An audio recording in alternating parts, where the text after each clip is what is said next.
जो बोला वो करके दिखाया विलास। मानलं मानलं तुला गजा, सॉरी विक्रांत। चेअर्स। तुला वाटत होतं ना एवढ्या मोठ्या माणसाला आपण काय करू शकणार? दादासाहेब तर गेले, राजनंदिनी तुझ्या शब्दाबाहेर जाईल असं मला वाटत नाही। तिचा माझ्यावर खूप विश्वास आहे। सतत मला म्हणते की तू नसतास तुम्ही काय केलं असतं। तिला कुठं माहितीये मी आहे म्हणूनच हे सगळं केलंय।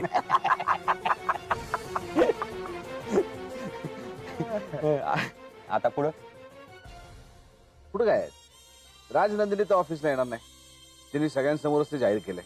आता त्यात अडथळा आणणारा हा एकटा दादासाहेब होता, आता तो तर गेला म्हणजे आपलं काम सोपं। परत एकदा चेअर्स।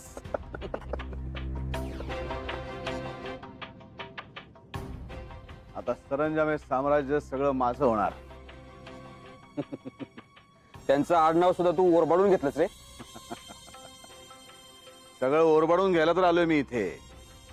सरंजामे साम्राज्याचा एकुलता एक वारस, the great business icon Vikrant Saranjame.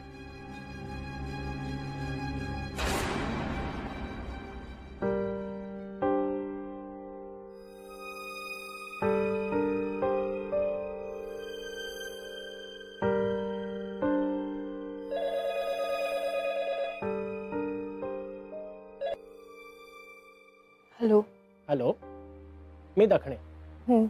दादासाहेबांचा ऐकून धक्का बसला। खरं तर मला माहिती आहे सध्या तुमची मनस्थिती ठीक नाहीये, पण तरीही जे आवश्यक आहे ते सांगणं मला भाग आहे। बोला।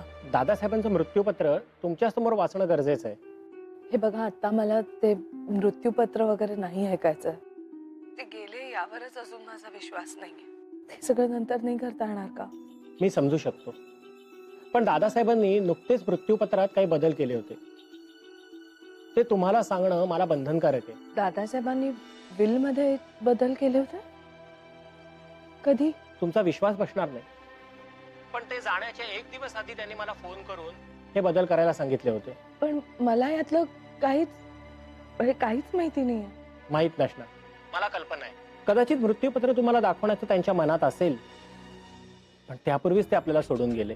पण हे कसं शक्य आहे? खरं तर ज्या दिवशी त्यांनी मृत्यूपत्रात बदल केले त्याच्या दुसऱ्याच दिवशी त्यांचा मृत्यू व्हावा, ती गोष्ट मला तरी जरा संशयास्पद वाटते। जणू त्यांना कळून चुकलं होतं की आपला मृत्यू जवळ आलाय। मॅडम, मग कधी भेटूया? मी कळवते तुम्हाला लवकरच।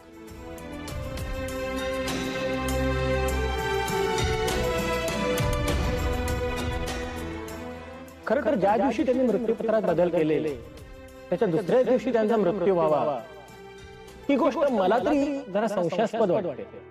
जणू त्यांना कळून चुकलं होतं की आपला मृत्यू जवळ आलाय।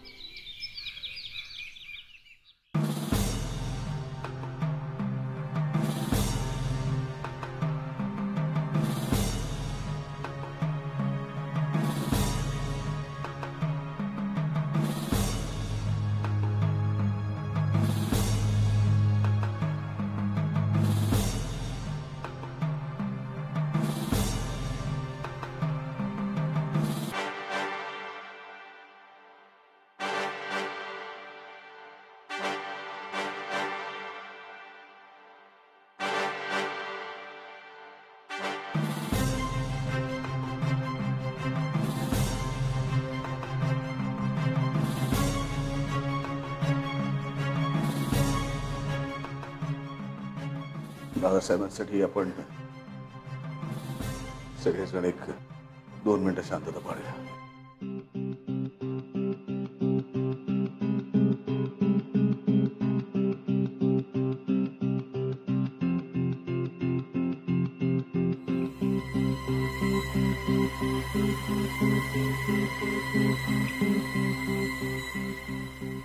हा, आईसाहेब आणि राजनंदीच्या वतीने तुमच्या सगळ्यांची श्रद्धांजली मी स्वीकार करतो। त्यांच्यासाठी हा फार कठीण काळ आहे. आपण प्रार्थना करूया की दादासाहेबांच्या आत्म्याला परमेश्वर शांती देव. साहेब, राजनंदिनी मॅडम कुठे?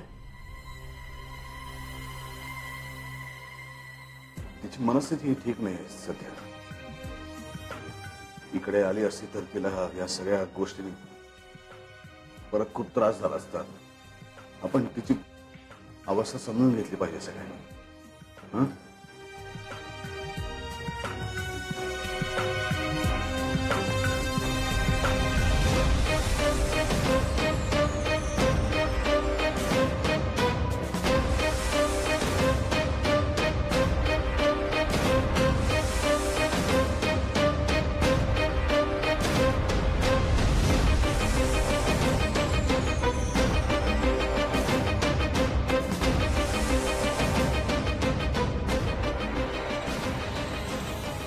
मी तुम्हाला इथे एकट्यांना भेटायला बोलवलं कारण दादासाहेबांचीच तशी सूचना होती.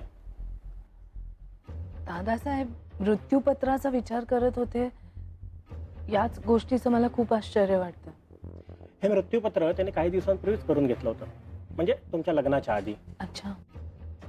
ज्या दिवशी ते गेले त्याच्या आदल्या दिवशी त्यांनी मला ते मृत्यूपत्रात काही बदल करायला सांगितले आणि ते सांगण्यासाठी मी आज तुम्हाला इथे बोलवले. मुळात आधीच्या मृत्यूपत्रात काय लिहिलं होतं?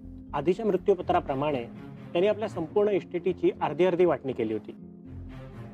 म्हणजे एक हिस्सा जयदीप आणि त्याच्या होणाऱ्या बायकोच्या नावावर आणि दुसरा हिस्सा राजनंदिनी आणि तिच्या होणाऱ्या नवऱ्याच्या नावावर केला होता. आणि मग बदल काय केला? त्यांचा मला अचानकच फोन आला त्या दिवशी. म्हणाले की जरा घाई करून त्या मृत्यूपत्रात बदल करून घे. पण दादासाहेबांना अशी काय घाई होती? नाही, ते मला माहित नाही, पण त्यांनी केलेले बदल मी तुम्हाला वाचूनच दाखवतो. यात त्यांनी लिहिलंय की माझी संपूर्ण मालमत्ता राजनंदिनीच्या नावावर करावी. माझ्या बिझनेसचे सगळे हक्क राजनंदिनीकडेच असतील. माझ्या बायकोची, स्नेहलता सरंजामेची आणि मुलाची, जयदीप सरंजामेची संपूर्ण जबाबदारी तिला घ्यावी लागेल. मात्र माझ्या संपत्तीचा आणि बिझनेसचा कुठलाही हक्क राजनंदिनीचा नवरा विक्रांत याला मिळू नये.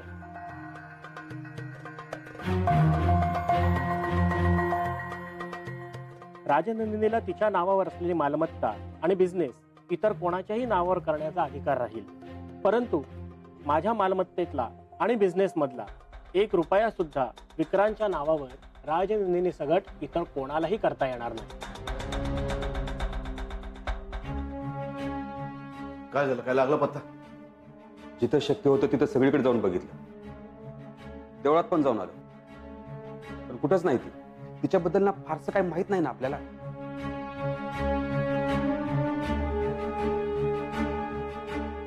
दादासाहेबांच्या मृत्यूबद्दल तिला काही कळलं नसेल ना?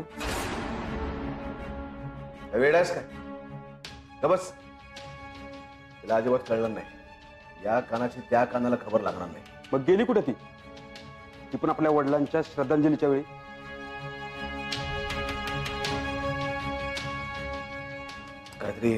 काहीतरी प्रॉब्लेम असू शकतो. तिचं खूप प्रेम होतं का त्यांच्यावर?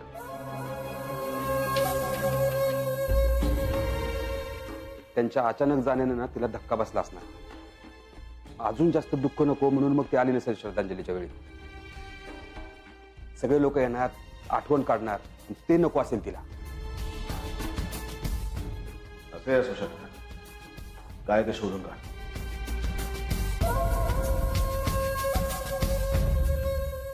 हे सगळं इतकं वेगानं घडलं ना, आणि शेवटी अंतिम निर्णय दादासाहेबांचाच असणार आहे. त्यांना हे सगळं इतक्या पटकन करून त्यावर ताबडतोब स्वाक्षरी सुद्धा करायची होती. हे सगळं फार कन्फ्युजिंग आहे. खरंय, पण आहे हे असं. विक्रांत यांना त्यांनी सगळ्यातून पूर्णपणे बेदखल केलं होतं. आता दादासाहेबही नाहीत, त्यामुळे त्यांनी असं का केलं हे सांगणं कठीण आहे. वकील साहेब, मृत्यूपत्राप्रमाणे विक्रांतच्या नावे प्रॉपर्टी होऊ शकत नाही, बरोबर? इतर कुणाच्या नावावर करू शकते ना? अर्थात. जर माझ्या नवऱ्याला प्रॉपर्टी मिळणार नसेल तर मी तरी कशाला घेऊ? म्हणजे माझ्या नावावरची प्रॉपर्टी मला आईसाहेब आणि जयदीपच्या नावानं करायची आहे. काय? वकील साहेब, तुम्ही लगेच जे पेपर्स लागतील ते बनवायला घ्या. ठीक आहे, पण मॅडम अचानक तुम्ही असा निर्णय का घेताय? हे बघा, मी आता या क्षणाला अजून काही एक्सप्लेन करण्याच्या मनस्थितीत नाहीये. प्लीज प्लीज मला समजून घ्या आणि हवे असलेले पेपर्स बनवून घ्या.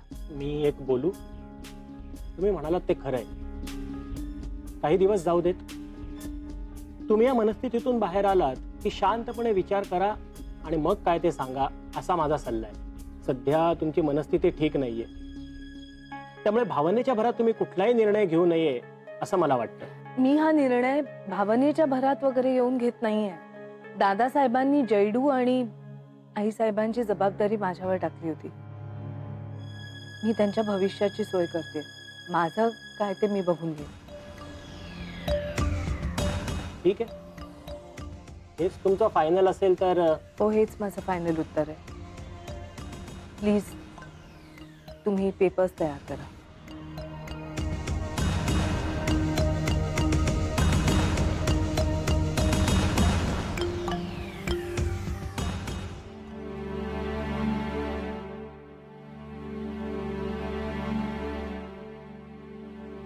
आई, दादासाहेब कधी येणार? सांग ना. जयदीप, दादासाहेब आता नाही येणार. गाडीत न गेलेत ना? नाही, बाप्पा त्यांना त्यांच्याकडे घेऊन गेलाय खूप लांब. पण मग ते परत कसे येणार? ते परत नाही येणार जयदीप. म्हणजे? सर्जेराव, या इकडे. जा.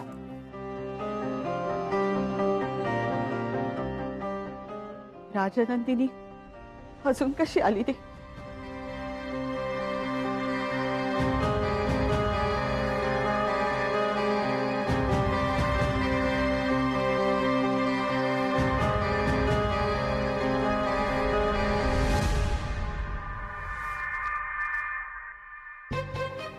कुठे होतीस तू? आणि तुला दिलेला नवीन मोबाईल फोन तो सुद्धा बरोबर घेतला नाहीस. ऑफिसमध्ये आली नाहीस. मला माहितीये ऑफिसमध्ये आल्यानंतर दादासाहेबांच्या आठवणीने तुला त्रास झाला असता म्हणून तू आली नाहीस. पण होतीस कुठे तू? दखणे वकिलांकडे गेलो होतो. तिथेच पूर्ण दिवस गेला. आज आणि अचानक त्यांनी बोलवून घेतलं होतं. आम्हाला काहीच माहित नव्हतं. दादासाहेबांनी जाण्याआधी मृत्यूपत्र करून घेतलं होतं. काय? आणि त्यांनी सगळी प्रॉपर्टी माझ्या नावानं केली.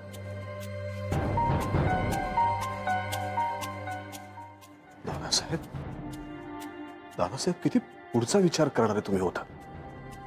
खरंच आज तुमच्याबद्दलचा माझा आदर अजून जास्त वाढला. या नवीन मिळालेल्या अधिकारानं मी काही बदल केलेत. काय काय बदल केलेस? म्हणजे माझा तसं काय अधिकार नाही विचारण्याचा, पण मी आपलं म्हणजे तुझी हरकत नसेल तर. तुझा अधिकार कसा नाही? तू नवरा आहेस ना माझा. तू घरचा आहेस विक्रांत. तुझा अधिकार कसा नाही?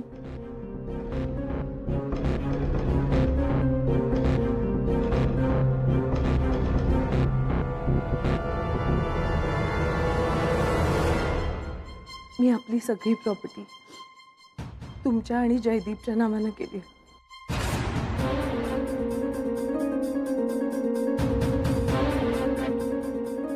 काय? अगं, असं का केलंस तू? त्यांना ही सगळी इस्टेट तुझ्या नावावर करायची होती आणि तू. आईसाहेब, मी दादासाहेबांना आधीही सांगितलं होतं मला प्रॉपर्टी नको. या प्रॉपर्टीवर तुमचा आणि जयदीपचा अधिकार आहे, विक्रांतचा आणि माझा अजिबात नाही. अगं पण. आणि तेव्हा तर मी एकटी होते. आता तर विक्रांत आहे माझ्या बरोबर. तो जे कमवून आणेल ना ते माझं. त्याच्याशिवाय आता मला काही नको. मी योग्य ते केलंय ना. तू अगदी योग्य केलंस राजनंदिनी. नाही हो, त्यांना त्यांची सगळी इस्टेट तिच्या नावावर करायची होती. मला हे सगळं नकोय, खरंच काही नको. आई साहेब, तू नसतं काय केलं असतं, मी काय केलं असतं विक्रांत? राजनंदिनी, साहेबांनी एकदम धक्का घेतलाय, त्यांना आता सावरण्याची जास्त गरज आहे. मी आलो.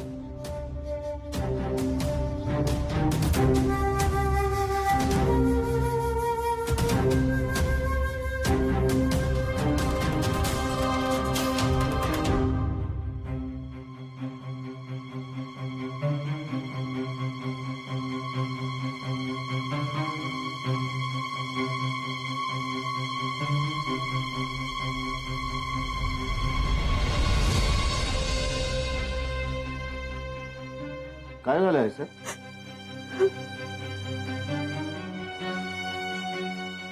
हे सगळं काय चाललंय विक्रांत? कशाबद्दल? त्यांचं हे असं जाण, पोस्टमॉर्टम रिपोर्ट, त्यांचं मृत्यूपत्र आणि त्यात राजा नंदिनींनी केलेला हा बदल.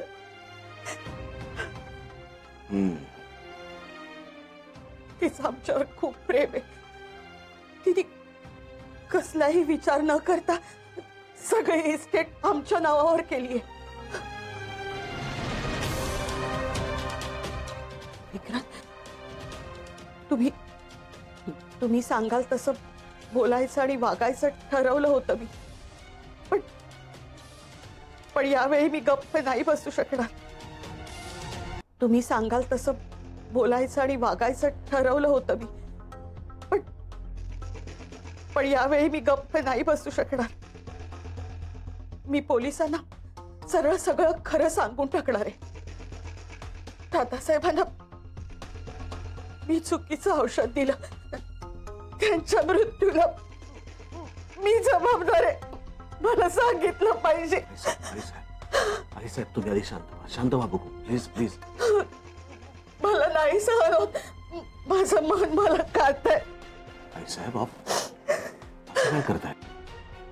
तुम्हाला माहितीये का पोलिसांना तुम्ही हे सगळं सांगितल्यानंतर काय होईल? तुम्हाला जेलमध्ये जावं लागेल आई साहेब. मग जाऊ दे, मला जी काही शिक्षा आहे ती भोगू दे. निदान मनाला टोचली तरी लागून राहणार नाही. राजा नंदिनी पासून काही लपता कामा नये. तिचं खूप प्रेम आहे आमच्यावर. पण जयदीपचं काय?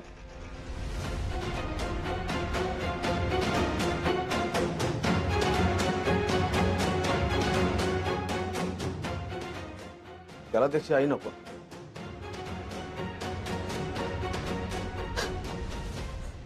असली नालायक आई काय कामाची? त्यापेक्षा तुम्ही आणि राजा नंदिनी त्याला चांगलं वाढवा. आई साहेब, बघा, आम्ही जयदीपची काळजी घेऊच. इकडे बघा, माझ्याकडे बघा. मला सांगा, उद्या मला आणि राजनंदीला आमचं मूल होईल, मग त्याचं काय? साहेब, काही झालं तरी आपलं मुलं आपलं असतं ना. आणि जयदीप किती लहान आहे, त्याचा तरी विचार करा. त्याचा काय दोष आहे या सगळ्यात, मला सांगा. एवढ्याशा लहान वयात ते बिचाऱ्याचे वडील गेले आणि आता त्याची आई पण त्याला सोडून जाणार आहे. किंवा त्याचा विचार तरी करायचा. बघा, मी तुम्हाला एवढं सांगू शकतो की तुम्हाला जो काही निर्णय घ्यायचा ना, तो त्या छोट्या जयदीपकडे बघून घ्या. आई साहेब, मी तुम्हाला सांगू, कुठं काही बोलू नका, शांत राहा. ही गोष्ट फक्त तुमच्या माझ्यात राहील. पटतंय? जयदीपचा विचार करायचा. प्लीज शांत व्हा.